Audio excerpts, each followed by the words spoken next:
Shane Patrick asks, with pay-per-call, what are your ideal margins with Google Ads to either help jumpstart leads and or before other organic results mature, or just to add more lead volume?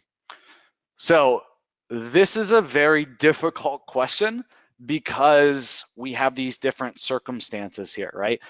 We have until organic results mature or just to add more lead volume. So depending on those two scenarios, my answers are very different, right? Because these are just two very different examples, and I'll walk through these.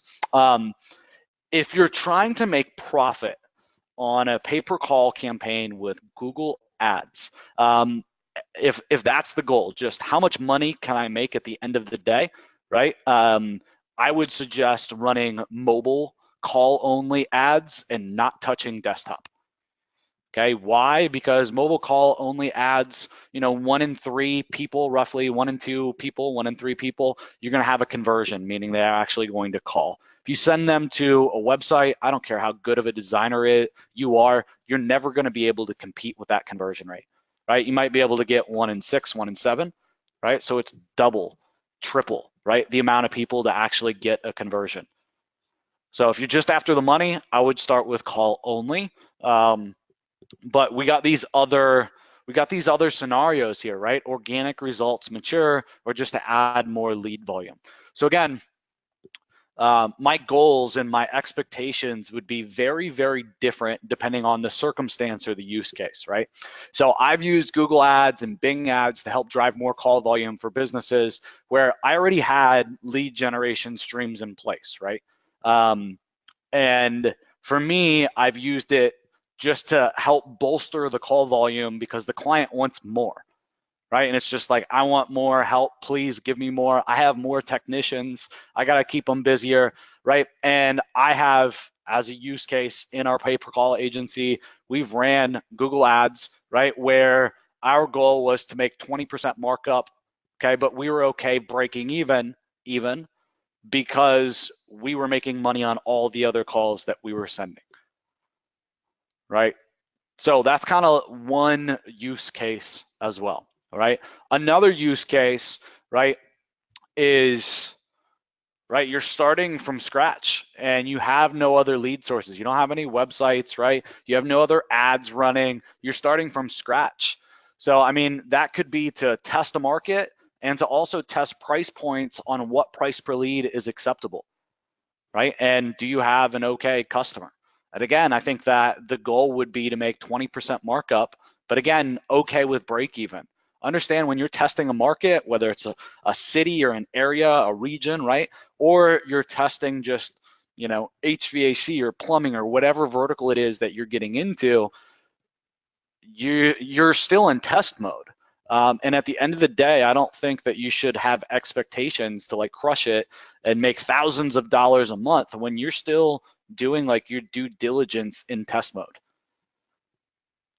right? Really, at the end of the day, you're trying to figure out what keywords convert, right? What kind of ads and messaging convert, right? And when you start figuring that stuff out, you're going to start to make more money, right? But you also want to figure out where where do your leads need to be priced at in order for you to be able to sell them, right? Until you've been in a market, it's not really okay for you to know that, right? You're not going to know it. You're not going to know what it costs to generate a call with, this medium or with that medium.